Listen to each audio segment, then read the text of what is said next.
ವಿಜಯಪುರ ಜಿಲ್ಲೆಯ ಬಸವನ ಬಾಗೇವಾಡಿಯ ಸಿಬಿಎಸ್ಇ ಶಾಲೆಯ ಆವರಣದಲ್ಲಿ ಬಸವ ಸಂಸ್ಕೃತಿ ಅಭಿಯಾನದ ಕುರಿತು ಒಂದು ಅದ್ಧೂರಿ ಪತ್ರಿಕಾಗೋಷ್ಠಿ ನಡೆಯಿತು. ಈ ಕಾರ್ಯಕ್ರಮವನ್ನು ಪೂಜ್ಯರು ಮತ್ತು ಅಧ್ಯಕ್ಷರಾದ ಶ್ರೀ ಈರಣ್ಣ ಪಟ್ಟಣ ಶೆಟ್ಟಿ ಅವರ ನೇತೃತ್ವದಲ್ಲಿ ಆಯೋಜಿಸಲಾಗಿತ್ತು.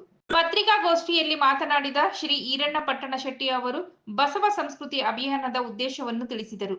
ನಾಡಿನ ಮೂಲೆ ಮೂಲೆಯಿಂದ ಮಠಾಧೀಶರು, ಬಸವ ಭಕ್ತರು, ವಿಚಾರವಾದಿಗಳು, ಶರಣ ಶರಣೆಯರು ಹಾಗೂ ಯುವಕರು ಈ ಸಂವಾದಗೋಷ್ಠಿಯಲ್ಲಿ ಭಾಗವಹಿಸುವ ಮೂಲಕ ಕಾರ್ಯಕ್ರಮದ ಮೆರುಗನ್ನು ಹೆಚ್ಚಿಸಲಿದ್ದಾರೆ ಎಂದು ಅವರು ಹೇಳಿದರು.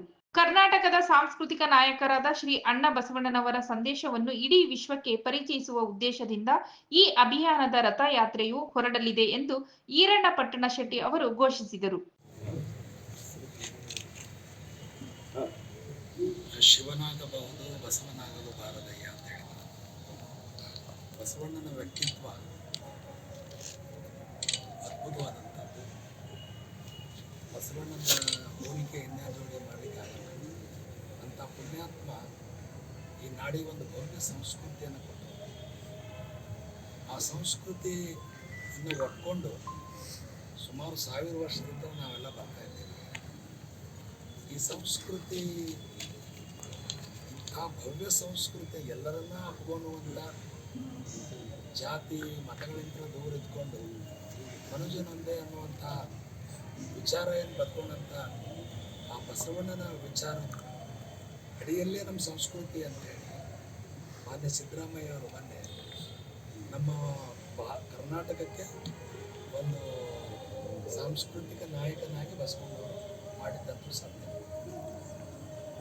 ಸಿದ್ಧತೆಗಳನ್ನು ನಡೆದಿದೆ. ಒಂದು ಕಡೆ ಈ ವೇದಿಕೆ ಸಿದ್ಧತೆ, ಒಂದು ಕಡೆ ದಾಸೋಹದ ವ್ಯವಸ್ಥೆ ಸಿದ್ಧತೆ, ಮತ್ತೊಂದು ಕಡೆ ವಚನ ಗ್ರಂಥಗಳ ಕಟ್ಟಡ ಸಿದ್ಧತೆ, ಪ್ರತಿಯೊಂದು ಕಡೆಯಲ್ಲೂ ತನ್ನದೇ ಆದಂತಹ ಈ ಬಸವ ಸಂಸ್ಕೃತಿ ಅಭಿಯಾನದ ಪೂರ್ಣ ತಯಾರಿಗಳನ್ನು ನಡೀತಾ ಇದ್ದಾವೆ.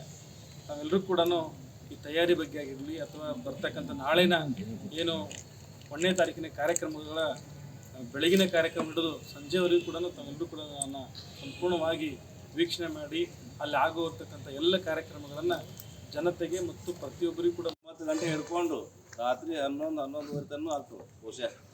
ಯಾಕಂದ್ರೆ ಮುಂಜಾನೆ ಅವತ್ತು ಸೆಟಸ್ಥಲ ಧ್ವಜಾರೋಹಣ ಬಸವ ಒಂದು ಸ್ಮಾರಕದ ಮುಂದೆ ಎಲ್ಲ ಪೂಜ್ಯರ ನೇತೃತ್ವದಲ್ಲಿ ಮತ್ತು ಎಲ್ಲ ಹಿರಿಯರ ನಾಯಕರ ನೇತೃತ್ವದಲ್ಲಿ ಮೊದಲು ಬಸವ ಸ್ಮಾರಕದ ಮುಂದೆ ಸೆಟಸ್ಥಲ ಧ್ವಜ ಆಗ್ತದೆ. ಇದು ಆದ ನಂತರ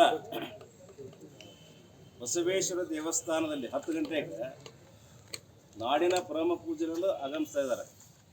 ಅವರು 10 ಗಂಟೆಗೆ ಆಗಮಿಸೋದರಿಂದ ಊರಿನ ಎಲ್ಲ ಹಿರಿಯರು ಕೂಡಿಕೊಂಡು ಅವರನ್ನು ಸ್ವಾಗತ ಮಾಡುವಂಥ ಕಾರ್ಯಕ್ರಮ.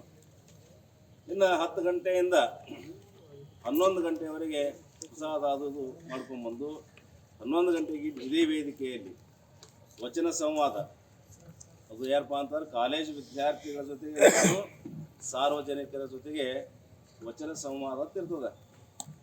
ಆ ಒಂದು ಕಾರ್ಯಕ್ರಮ ಏನಪ್ಪ ಅಂತಂದ್ರೆ ವಚನಗಳ ಬಗ್ಗೆ ಅವರೆಲ್ಲ ಹೇಳಿದರು. ಏನೇನು ಹೇಳಿದ್ರು ಆ ಎಲ್ಲ ಧರ್ಮದ ಬಗ್ಗೆ ಮುಖ್ಯವಾಗಿ ವಚನ ಸಂವಾದ ಕೊಟ್ಟಾರ ಅವ್ರು ಬಂದವರು. ಇದೇ ಸಮಯದಲ್ಲಿ ಪೂಜ್ಯರು, ಊರಿನ ಮುಖಂಡರು, ಹಲವಾರು ಬಸವ ಭಕ್ತರು ಉಪಸ್ಥಿತರಿದ್ದರು.